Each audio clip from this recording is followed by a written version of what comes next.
भैया जिसने राहु केतु को समझ लिया और चंद्र को समझ लिया, ध्यान से समझना, ये 3 बिंदु हैं, राहु केतु और चंद्र, बस ये 3 प्लैनेट्स। वास्तविकता में ये मैथमेटिकल पॉइंट्स हैं, इसमें कोई दो राय नहीं। राहु क्या है?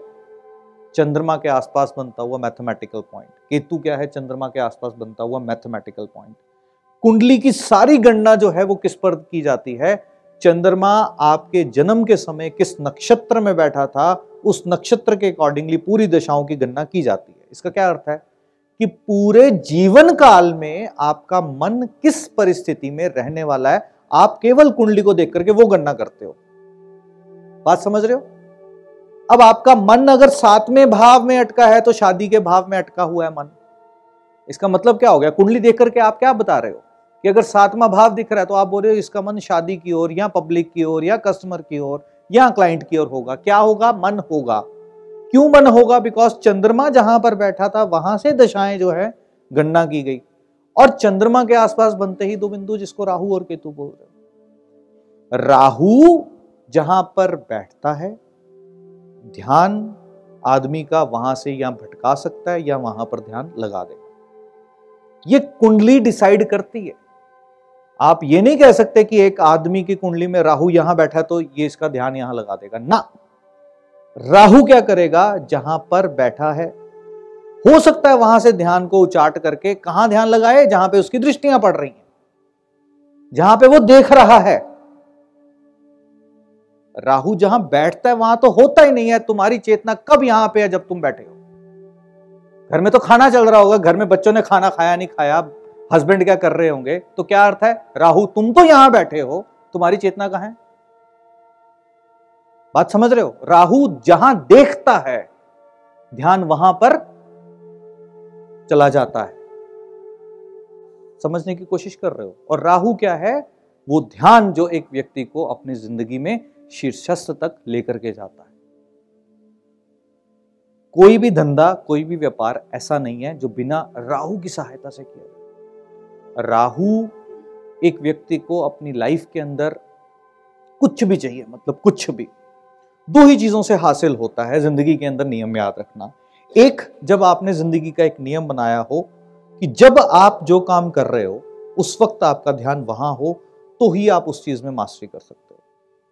जैसे मैंने पिछली वीडियो में भी शायद शेयर किया था, ये कैमरा सामने लगा है, कैमरे के लिए फोकस पॉइंट मैं होना चाहिए, बाकी पूरा पिक्चर ब्लर हो जाए कोई फर्क नहीं पड़ता। वो आपको ज्यादा प्यारी दिखती है, दिखती है नहीं दिखती? जिसको आप बुके इफेक्ट कहते हो ना, 50 mm का लेंस यूज करना है जी, मेरी इमेज जो है वो होनी चाहिए, बाकी बुके इफेक्ट। वो क्या है? वो एक्चुअली राहु है। अपर्चर जितना वेरी करता जाएगा, राहु के प्रभाव उतने हॉल्टर होते चले जाएंगे। तो राहु इज मोर अबाउट आपकी चेतना को यहां से उठा करके एक बिंदु पर ला देना। ये चेतना कौन सी थी? ये वो 12 भाव थे। 1 आप खुद, 2 आपकी फैमिली, 3 आपका पड़ोसी, चौथा आपका घर, 5वां आपके बच्चे, 6वां आपके सर्विसेज, 7वां आपका शादी, 8वां आपके हानियां, 9वां आपकी स्पिरिचुअलिटी, 10वां आपका व्यापार, 11वां आपका लाभ और 12वां आपका एक्सपेंसेस।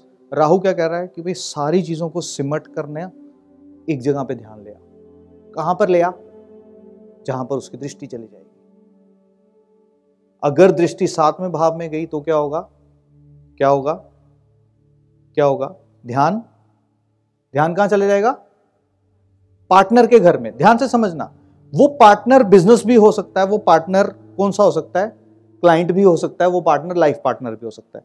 पर क्योंकि केतु वहां बैठा है, केतु क्या करता है? क्या करना है? ध्यान दे, मौज करो।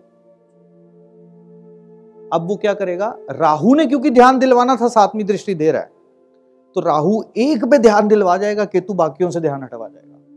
उसी कॉन्टेक्स्ट के अंदर आप क्लाइंट के प्रति उलझ जाओगे, पार्टनर भूल जाओगे, पार्टनर के अंदर ही घुस जाओगे, सब काम धंधा छोड़ दोगे, तो क्या हो गया? एक जगह चेतना ले गया, बाकी जगह को डिस्ट्रॉट कर दिया, दिखने ही नहीं दिया। ये बात समझ में आ रही है? राहु केतु कैसे खेल कर रहे हैं? दोनों एक दूसरे को गड़बड़ा देते हैं। अब ठीक इसके रिवर्स कर लो। केतु भाई साहब क्या करते हैं? वो कहते हैं क्या करना है भाई इस दुनिया में, मैं यहां क्यों आया हूं। अक्सर लोग न्यूमरोलॉजी के सेशन में जो ऑनलाइन चलते हैं या एस्ट्रोलॉजी में या वास्तु में भी, मेरा क्या पर्पस है आने का, मैं क्यों आया हूं, मैंने क्या करना है, किस लिए पैदा हुए, जन्म मरण क्यों होता है। ये हीलिंग के सेशन में, वेदागृह में भी ऐसे लोग पूछते हैं। ये किसके प्रश्न हैं? केतु के हैं। अब केतु, जैसे राहु क्या बिहेव कर रहा था, जहां केतु, राहु का क्या काम था, फोकस को एक जगह करना। केतु का क्या काम है, छुड़वा देना, सब पीछे छुड़वा देना। इसीलिए इस प्लैनेट को शादी के कॉन्टेक्स्ट में नहीं अच्छा माना गया।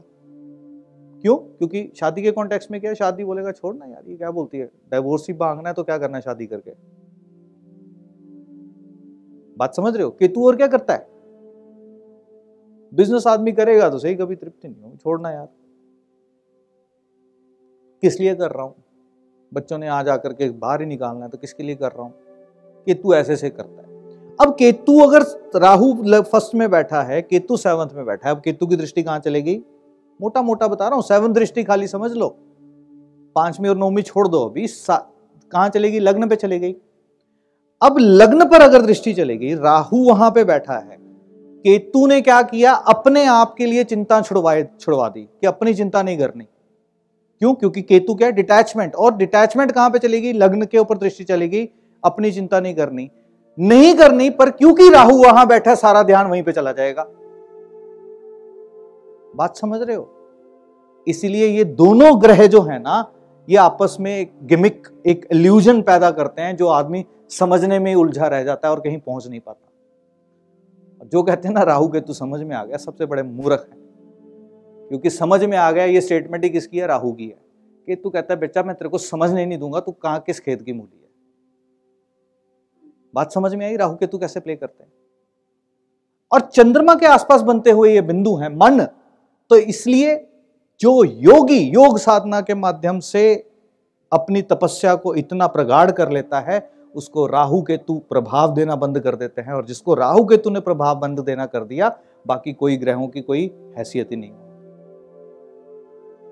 भाई जिसका दिमाग सुन कर दिया, धड़ सुन कर दिया, तो क्या सोचोगे, एनेस्थीसिया जब डॉक्टर ने दे दिया तो क्या कर लोगे, बैठे हो ना, फिर कुछ समझ आ रहा है कि पैसे नहीं है, बीवी नहीं है, कुछ समझ में आ रहा है। जब पड़े होते हो ओटी पे तो क्या होता है, योगी की स्टेट है, ओटी की जो स्टेट है, कौन सी स्टेट है योगी की, वो स्टेट जिस वक्त आप शरीर में होते हुए भी शरीर को छोड़ देते हो, वो स्टेट कब अनुभव करता है, जब आदमी ओटी थिएटर में पड़ा होता है। और योगी उसी स्टेट को अपने जीवन काल में अनुभव करते हैं जिस वक्त वो योग साधना में होते हैं। इसलिए हर मर्ज की दवा इज मेडिटेशन। कोई मुद्री की जरूरत नहीं, कोई स्टोन की जरूरत नहीं, कोई कुछ की जरूरत नहीं, जिस आदमी को योग करना आ जाए। योग कौन सा, योग के कई प्रकार हैं, मैं ध्यान योग की बात कर रहा हूं। किसकी बात कर रहा हूं, ध्यान योग की। क्योंकि जिस वक्त एक व्यक्ति ध्यान करता है, उस वक्त ध्यान करते करते अपनी बुद्धि, अपने मनस को शांत शून्य की अवस्था में लाता चला जाता है, और उस वक्त केतु को हर तरह की तृप्ति मिलनी शुरू होती है। केतु ने तो विचलित रहता है कि मेरे साथ क्यों हो रहा है, मैं क्या करने आया हूं, मुझे क्या चाहिए, मुझे भगवान कब मिलेंगे, या मैं मोक्ष कब प्राप्त करूंगा, मैं इस दुनिया से कब जाऊंगा, मेरा इधर कोई नहीं है। ये सारी जिज्ञासा को शांत कौन करता है, केतु। केतु ही तो है जिसके कारण से प्रश्न आएंगे, और शांत भी वही करेगा। तो जिस वक्त योग के अंदर लीन हो जाते हो, उस वक्त ध्यान और धारणा, केतु, राहु इज ध्यान एंड केतु इज धारणा, ध्यान और धारणा एक हो जाती, उस वक्त राहु केतु को समझ सकते। बात समझ में आई है। और एस्ट्रो वास्तु की लेयर पे बाबा जी जितने भी टॉयलेट सीट हैं सब राहु के, जितने भी टॉयलेट सीट हैं सब राहु के। और सबसे ज्यादा घर में परेशान कौन करते हैं, टॉयलेट सीट, टॉयलेट सीट। सभी वीडियोस में यही तो बोल रहा हूं मैं कि टॉयलेट सीट यहाँ है तो इस दिशा का एट्रीब्यूट खराब, इस दिशा का एट्रीब्यूट खराब, इस दिशा का एट्रीब्यूट खराब, इस दिशा का एट्रीब्यूट खराब। बात समझ में आई। अल्टीमेटली सारी पंगा जो है वो राहु का, और सब कुछ देना भी इसी ने। वो इसीलिए स्टोरीज में कहते हैं ना कि राहु और केतु जब बने थे ना, इस वक्त राहु का वो सुदर्शन चक्र से अलग किया था सर, तो जो 2 बूंदें गिरी वहीं से प्याज और लहसुन जो है, कहते हैं स्टोरीज में बताया गया कि वहीं से बने, कि उनके अंदर अच्छे गुण भी हैं और बुरे गुण भी हैं। देने वाला भी यही है राहु केतु, और लेने वाले भी।